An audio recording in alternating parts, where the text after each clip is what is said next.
Welcome to Big Blue's Explorations, and today you join me from the Porte du Soleil, which straddles the French and Swiss border. Porte du Soleil is made up of many different resorts, including Champéry, the Chwrette, Champoussin, Morgins, the Chapelle d'Abondance, Saint Jean des Alpes, Montron, Léger, Morgins and Foilleuse. The resort which I visited at the beginning of February, around about the 8th. This year the snow was pretty good and then became excellent. 2 out of the 6 days being powder days where we were stuck inside the Champéry Valley, so we couldn't cross into France. This section I will call Petit Revelstoke, as a homage to Revelstoke in Canada. Excellent days where the powder kept refreshing, and after 3 or 4 hours on the first day I had to quit, and then the second day I did manage to ski for about 5 hours, because the first day it was wet and then the next day it was good snow but dry.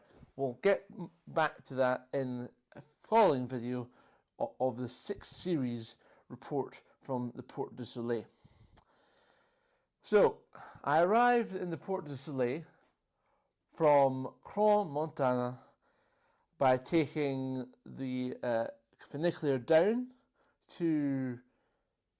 and then taking 3 trains to get to Champéry.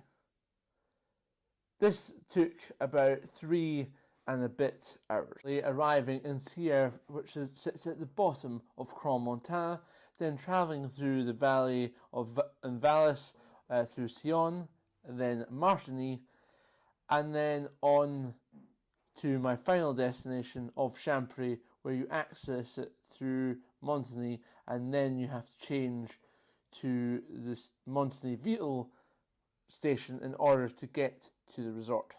It was my second trip with Haute Col. Haute Col, as I mentioned in the previous video, is a Christian organisation that offers the chance to go on ski holidays which are formatted within bounds of Christian worship and teachings in the evening with our speaker. The second time that I've been on this trip, we also had an Andy on the first trip, likewise on this trip too.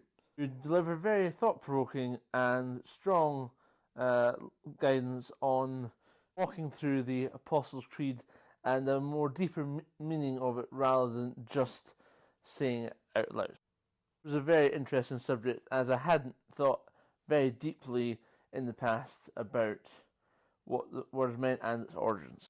This was the 20s to 30s trip, so it was good to have such a vibrant and young atmosphere compared to the trip I went on last time, which was more older people, me being one of 3 people that were under the age of 40. The day of the ski trip started early, as they always do with Haute Col, heading out around 8 o'clock. Some of the people, eager as always, because unlike me, being their only week of skiing of the year, were racing out at 7:45, even skiing with a group of 4 or 5 people. And that day, roughly made up of both men and women, so we've all made our way up and over into Foilleuse and headed down towards, before returning up to the top and heading towards the Narnia run, as in the film Narnia with all the trees and beauty. You have the Narnia run in the Porte du Soleil, where you head down the 7.5 kilometre long run before emerging at the bottom of the resort on the map, diagonally up from Châtel at Morgins. And then you head up the cable car before heading down into Champons, before skiing up and down the valley in order to get back to Lake Rosettes, which is at the bottom of the valley before you head up to get on to the lift down to Champéry. Champéry lift being an aerial tram with capacity for about 75 people. The day was quite leisurely, but with a little bit of speed, and getting everyone back used to skiing after however many weeks, months, or even many years that hadn't been skiing. So it was a little bit different for me, because obviously this is like week 6 or 7 of my skiing that year. But it was nice to have a nice easier day and help encourage people that had issues or hadn't skied for a while, because it's with skiing, it's not just a me sport, it is a family sport. It's all about encouraging the next generation, because we as skiers don't want skiing to flutter out in 10 or 20 years time. In 50 years time we still want to be skiing, and the only way that can happen is if we foster the next generation or encourage those that have skied, have stopped skiing, to get back into it and to enjoy what is the greatest sport in the world. I know that there are some pesky people who like to complain otherwise.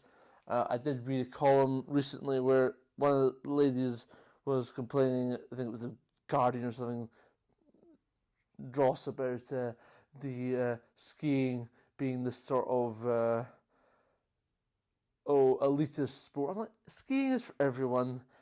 You may have to move your finances around a bit, but overall, skiing is accessible if you want to give it a go. So the message from this thing is that if you haven't skied for a while, or have skied but are still unsure, find some friends that like to ski, get out on the Alps, get out at your local ski hill and practice.